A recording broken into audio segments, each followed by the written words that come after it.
नमस्कार, मैं हूं श्वेता सिंह। वतन की ताकत है तिरंगा, वतन की ताकत है वो सभी वर्दीधारी जो उस तिरंगे की हिफाजत के लिए अपना सर्वस्व न्यौछावर करने के लिए तैयार रहते हैं। आज हम दक्षिण कश्मीर में मौजूद हैं और यहां से हम आपको ताकत वतन की राष्ट्रीय राइफल से मुलाकात करवाने वाले हैं। जिद और जुनून की हदों से परे राष्ट्रीय राइफल्स। जिस चीज के बारे में हमने सोच के ये वर्दी पहनी थी, आपको राष्ट्रीय राइफल्स में आकर वो ऑपरेशंस करने का मौका मिलता है। संकल्प और शक्ति का पर्याय राष्ट्रीय राइफल्स।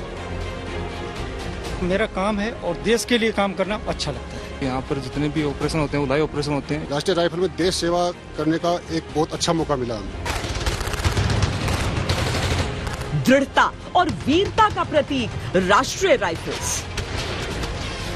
इस बार हमें आर्मी चीफ साइटेशन से नवाजा गया हमारी बटालियन को। हमारी बटालियन में सबसे अधिक सफलता प्राप्त की है इस साल।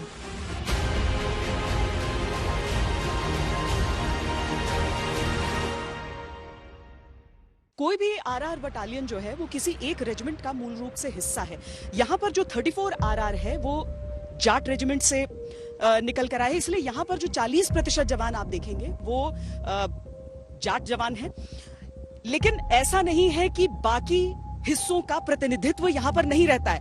यानी इन्फेंट्री है तो यहां पर आर्मर्ड भी है, यहां पर ऑर्डिनेंस भी है, आर्टिलरी भी है। सबका कुछ हिस्सा आपको इसमें नजर आ जाएगा। इसीलिए अपने आप में एक संपूर्ण टीम होती है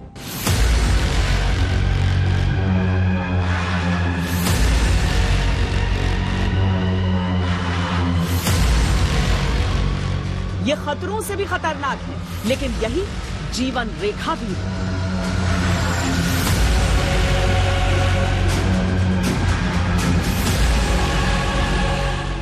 ये क्षमा या सजा का संतुलन बनाते हुए कश्मीर में आतंक के अंत का जिम्मा बखूबी निभा रहे हैं। भारतीय सेना ने उत्तरी कश्मीर में तो आतंक पर नियंत्रण कर लिया, लेकिन दक्षिण कश्मीर में आतंकवाद एक बहुत बड़ी चुनौती है।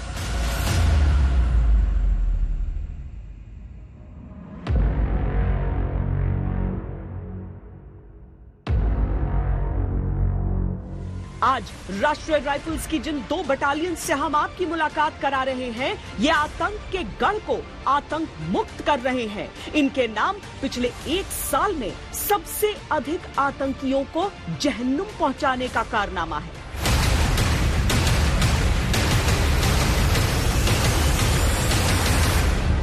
सबसे पहले हम आपका परिचय राष्ट्रीय राइफल्स की 34वीं बटालियन से करवाते हैं। आतंक का अंत शौर्य से होता है, लेकिन आतंक का अंत केवल गोली से नहीं होता है। राष्ट्रीय राइफल्स सालों सालों से आतंकियों के यमराज के तौर पर जरूर नजर आई है, लेकिन अब थोड़ा सा परिवर्तन भी हो रहा है नीतियों में। और इसीलिए बर्फ से भरे इस कैंप के बीच कर्नल साकेत, क्या बदला है हमारी नीतियों में? आपने सरेंडर लिया है एक ऐसे ऑपरेशन में, और मैं ऐसा कहूंगी कि एनकाउंटर शायद जितना मुश्किल होता होगा उससे ज्यादा मुश्किल होता है सरेंडर्स लेना। आरआर फोर्स यहाँ पर काउंटर टेररिस्ट ऑपरेशंस में ऑपरेट करती है और बहुत ही चैलेंजिंग एनवायरनमेंट में हम लोग यहाँ पर काम करते हैं। और हम लोग जब ऑपरेट करते हैं, हमारा ये हमेशा एंडेवर होता है कि हमारे ऑपरेशंस पीपल फ्रेंडली रहे। किसी की जान लेना बहुत आसान है, लेकिन उसे एक लाइव ऑपरेशन से उसके दिमाग को इस चीज के लिए मनाना कि वो अपने हथियारों को छोड़े और वापस सरेंडर करके मेन स्ट्रीम में आए और एक आम नागरिक की तरह अपने जीवन यापन को शुरू करें। हर ओर बर्फ ही बर्फ, लेकिन कड़कड़ाती ठंड में कदम नहीं डगमगाते। दक्षिण कश्मीर के इनके कर्म क्षेत्र में कदम कदम पर घात लगाए बैठा है खतरा, और उसके बीच भी जारी है इनकी बेधड़क कार्रवाई।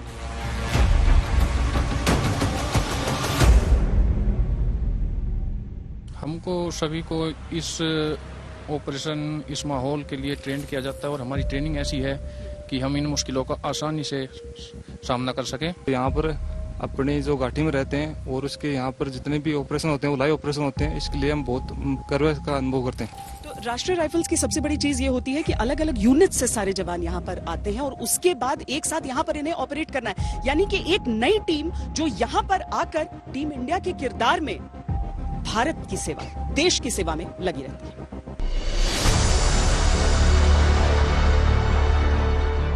युद्ध भूमि में दुश्मन के हिसाब से रणनीति बदली जाती है और जब स्थिति को बदलना होता है तो नीति बदली जाती है।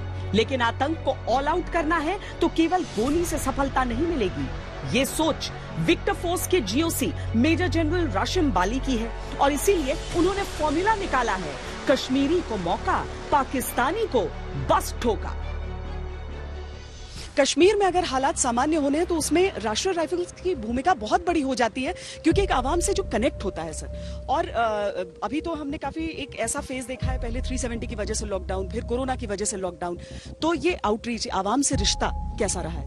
हमारा जो आरआर यूनिट्स का मोटो है iron fist and velvet glove, इसमें जो वेलवेट ग्लव है उसका जो रोल रहा है वो बहुत ही अहम रहा है, जहां पर लोगों की रोजमर्रा ज़रूरतों को मद्देनजर रखते हुए और उनकी हार्डशिप्स को रिड्यूस करने के पॉइंट ऑफ व्यू से हम लोगों ने पीपल फ्रेंडली ऑपरेशंस किए हैं, जिसके अंदर हमारा हमेशा ये एंडेवर रहा है कि कम से कम या ना के बराबर कोलैटरल डैमेज रहे, ताकि हम एक अच्छा परिचय दे सकें एक पीपल फ्रेंडली आर्मी और एक प्रोफेशनल आर्मी का। अगर जो इन्फिल्ट्रेट करके टेररिस्ट आता है उसका क्या? पाकिस्तानी टेररिस्ट, फॉरेन टेररिस्ट का क्या? उसके लिए ये पॉलिसीज मायने नहीं रखती।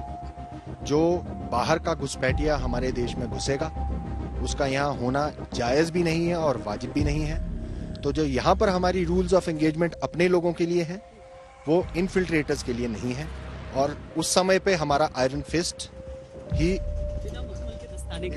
बिना मखमल के दस्ताने के सामने आया। पर यहाँ ये भी समझिए कि सरेंडर बेहद मुश्किल कार्रवाई है। इसमें कई खतरे हैं। अव्वल तो ये कि आतंकी सरेंडर के नाम पर धोखा दे सकता है, आगे बढ़ती फौज पर हमला कर सकता है। एक आतंकी सरेंडर करने के नाम पर उलझा सकता है और छिपे हुए बाकी आतंकी आक्रमण कर सकते हैं। और सबसे बढ़कर ये कि भारतीय सेना की मूल ट्रेनिंग मारने की है, यानी सरेंडर लेना स्वभाव से अलग हटकर कार्रवाई है। इन खतरों के बावजूद पिछले एक साल की बदली रणनीति ने असर दिखाया है और कश्मीर में चंद महीनों में ही 7 स्थानीय आतंकियों से सरेंडर लिया गया। शायद इसके समानांतर ही ये भी कामयाबी है कि दक्षिण कश्मीर की अलगाववादी सोच को भी हराया जा रहा है। 15वीं core commander lieutenant general BS Raju की देखरेख में समूची कश्मीर घाटी में ये जंग जारी है और सद्भावना की जो मिसाल है वो लोगों को महसूस हो रही है। गुलशन वतन च सोने सोने, गुलशन वतन च सोने सोने, बुलबुल वनां च पोषण पोषण, बुलबुल वनां च पोषण पोषण, बुलबुल वनां च पोषण पोषण, बुलबुल वनां च पोषण पोषण, गुलशन वतन च सोने सोने, गुलशन वतन च सोने सोने। सद्भावना भारतीय फौज की एक ऐसी पुरानी प्रक्रिया है जिसे एक तरह से उनकी परंपरा समझ लीजिए। और यहाँ पर जो आप देख रहे हैं 44 RR की सद्भावना एक्टिविटीज हैं। अधिकतर इनमें अगर आप देखेंगे तो खेलों से जुड़ जाती हैं, क्योंकि खेलों के जरिए एक बहुत बड़ा संवाद कायम किया जा सकता है। यहाँ पर एक तरह से समझिए कैरम का गेम चल रहा है और इसमें से जो भी जीतेगा उसके लिए कोई ना कोई इनाम जरूर रहेगा। आप लोग सब यहीं के रहने वाले हैं। आपको लगता है कि ये इस तरह की चीजों से जुड़ाव हो रहा है और क्या रिश्ते बनते हैं, बढ़ते हैं? हाँ लगता है इस तरह। इस तरह की चीजों से और आपको और भी चीजें, जैसे आप लोग पढ़ाई लिखाई या फिर बेहतर शायद कंप्यूटर की शिक्षा और उसके आगे 4G, इन चीजों का इंतजार करते हैं? जी मैम, ये तो बात ठीक है, इंतजार करते हैं। जी मैडम। लेकिन इन चीजों से फायदा समझते हैं? हाँ सर, बिल्कुल फायदा है इसमें। फायदा है। अच्छा लगता है जुड़ने का, बातचीत करने का मौका? जी।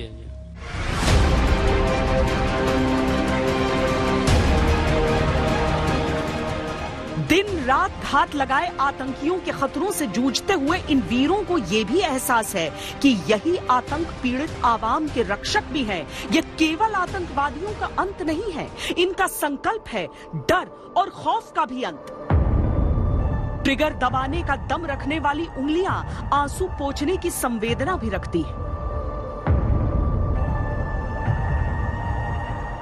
राष्ट्रीय राइफल्स के अद्भुत वीरों से आपका कुछ और परिचय कराने के लिए हम आपको 44वीं राष्ट्रीय राइफल्स के पास लिए चलते हैं। गिनती के हिसाब से पिछले 1 साल में इनके नाम पर सबसे अधिक किल्स दर्ज हैं।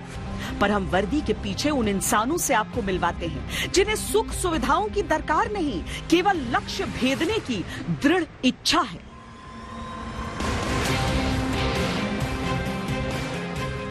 राष्ट्रीय राइफल्स की एक ऐसी टुकड़ी के साथ हम इस समय हैं जिनके नाम पर इस साल सबसे अधिक, यानी बीते 1 साल के अंदर सबसे अधिक सफलता दर्ज है। लेकिन दिखने में भले ही वो आपको सामान्य लगे, इनमें से हर एक व्यक्ति एक हीरो है। यहां पर आप लोग जिंदगी का वो छोटी सी खुशी, यानी कि बाहर जो ठंड है उसमें थोड़ा सा गर्म खाना, गर्म चाय, ये आपके लिए, लेकिन ये भी एक बड़ी चुनौती होगी। ये मेरे जवानों के लिए जो दिन रात कड़ी सर्दी में खड़े रहते हैं उनके लिए सबसे बड़ा मोटिवेशन है। और एक कंपनी कमांडर होने के नाते ये मेरी सबसे बड़ी रिस्पॉन्सिबिलिटी है कि ये मैं बरकरार रखूं कि मेरा जवान जब भी वापस आए कम से कम उसको गर्म खाना मैं ढंग से दे पाऊं। आप जब गढ़ में अपने आप को स्थापित करते हैं, जब आप वहां पर आते हैं, तो चुनौती सिर्फ ये नहीं होती है कि आपको बाहर जाके ऑपरेशन करना है, आपको यहाँ पर भी अपने आप को मेंटेन करना। मेरा ख्याल है यहाँ पर बहुत आप लोगों पर अटैक की भी कोशिश। जी हाँ, इस कंपनी ऑपरेटिंग बेस में लगभग 5 बार अटैक हो चुका है, जिसमें 2 बार आईडी ब्लास्ट हो चुका है, 2 बार ग्रेनेड अटैक हो चुका है। But over the period of time मेरे जवानों ने इतना अच्छा और इतने मुस्तैद रह चुके हैं कि दे आर वेरी अलर्ट कि जितनी हमारी सीयूबी सिक्योरिटी है हमें उम्दा दर्जे की है, और मेंटली वो हमेशा अलर्ट रहते हैं। कैसे ये मोटिवेशन कहाँ से आता है, इतनी कठिनाइयां और उसके बीच में? मोटिवेशन तो हमारी बेसिक ट्रेनिंग से आता है।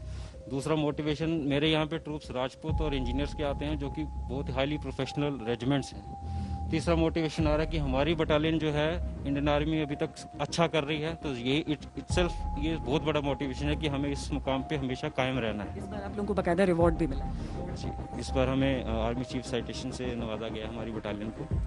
हमारी बटालियन में सबसे अधिक सफलता प्राप्त की है इस साल। बट हम इस सफलता को इस कदर लेते हैं कि हमने अच्छे ढंग से इसको किया, मतलब हमारा ओन इंजरी वगैरह कम हुई। थोड़ा है, थोड़े की जरूरत है, ये आम फलसफा एक आम इंसान का हो सकता है, लेकिन यहाँ हम जिन लोगों की बात कर रहे हैं उनके पास अगर थोड़ा है तो उसमें ही काम चल जाता है, और की जरूरत नहीं है, बाकी चीजें वो खुद देने के लिए तैयार हो जाते हैं। जो राष्ट्रीय राइफल्स के हमारे जवान होते हैं वो किस तरह के लिविंग क्वार्टर्स में रहते हैं, जहां पर हर एक चीज का ख्याल तो रखा जाता है, लेकिन कोई लग्जरी आपको नजर नहीं आएगी यहाँ पर, क्योंकि यहाँ पर ये लग्जरी के लिए आते नहीं है, ये आते हैं देश की सेवा के लिए, उसी प्रण को लिए हुए। बेसिक सुविधाएं आप लोग, उसमें आप अपना काम चलाते हैं, खुश रहते हैं, कैसे करते हैं? ये मेरा काम है और देश के लिए काम करना अच्छा लगता है। 44 RR पिछले 5-6 सालों से बहुत अच्छा काम कर रही, जिससे प्रेरित होकर मुझे काम करने की और ज्यादा प्रेरणा मिलती है। यही कारण है। और मैम, हमको ऐसे ट्रेनिंग दिया जाता है हर वक्त, हर मुश्किल एरिया में, हर जगह पे सर्विस करने का, हमारा देश का सेवा करने का हमारा ताकत इसलिए हमको मिलता है कि हमारा ट्रेनिंग, बस हमारे ट्रेनिंग के एक ही ट्रेनिंग है, वो ट्रेनिंग से मिलता है हमको। आप लोगों के पास एक विकल्प भी होता है कि राष्ट्रीय राइफल्स ना है, लेकिन राष्ट्रीय राइफल्स आते हैं आप, कैसा एहसास है एक राष्ट्रीय राइफल्स का सैनिक कहलाने? ये 44 RR या राष्ट्रीय राइफल कह लो, इसमें हर बंदे को मौका नहीं मिलता, और बहुत अच्छा लगता है जब इसमें मौका मिलता है किसी को सर्विस करने के लिए। और यहाँ पे जब हम आते हैं तो यहाँ के जो टेररिज्म है, जो यहाँ से उन्होंने दबा रखा है टेररिज्मों ने यहाँ के सिविलियन को, वो जब हम लोगों के पास आते हैं मदद के लिए, तो हम मदद के लिए जब जाते हैं तो हम लोगों को बहुत अच्छा लगता है।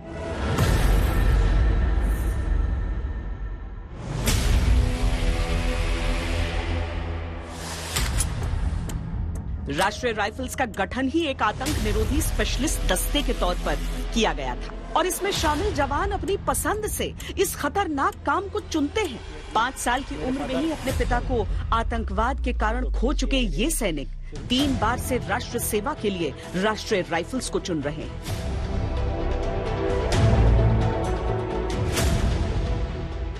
कुछ लोग मुश्किलों से पीछे हट जाते हैं, कुछ मुश्किलों में ही अपनी प्रेरणा ढूंढते हैं। और जब आप यहाँ पर आते हैं, जब इन सैनिकों से मिलते हैं, खासकर यहाँ पर 44 RR में, तो आपको प्रेरणा की ऐसी अनगिनत कहानियां मिलती हैं। आपके फादर भी सर्व कर रहे थे सेना में। जी हाँ, 1998 में मेरे फादर एक्सपायर हो गए थे, मतलब शहीद हो गए थे CI एरिया में। फिर मैं उस टाइम पे 5 साल का था और उसके बाद फिर मैंने ज्वाइन किया। आपने उस समय सोचा था, ऐसा लगा था मन में? उस समय तो भाव नहीं आया होगा, बहुत छोटे रहे हो। जी, उसके बाद बड़ा हुआ फिर तो मोटिवेशन आ गया। कहानियां सुनी थी, तो वो दुख से ज्यादा आपको वो मोटिवेशन रहा कि पिता का नाम रोशन हो? नहीं, मोटिवेशन भी रहा और कि फादर ने शहीद हुए हैं देश के लिए, तो मेरी भी इच्छा हुई कि मैं भी आर्मी ज्वाइन करूं। अपनी हिम्मत से वतन का हौसला बढ़ाते हैं, अपने हौसले से वतन की हिम्मत बढ़ाते हैं। यही तो है ताकत वतन की।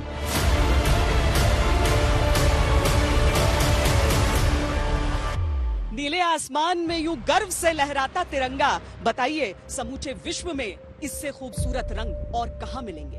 यही है ताकत वतन की। कैमरा पर्सन सैयद मोहसिन और हितेश कुमार के साथ मुझे दीजिए इजाजत। देश और दुनिया की बाकी खबरों के लिए देखते रहिए आज तक।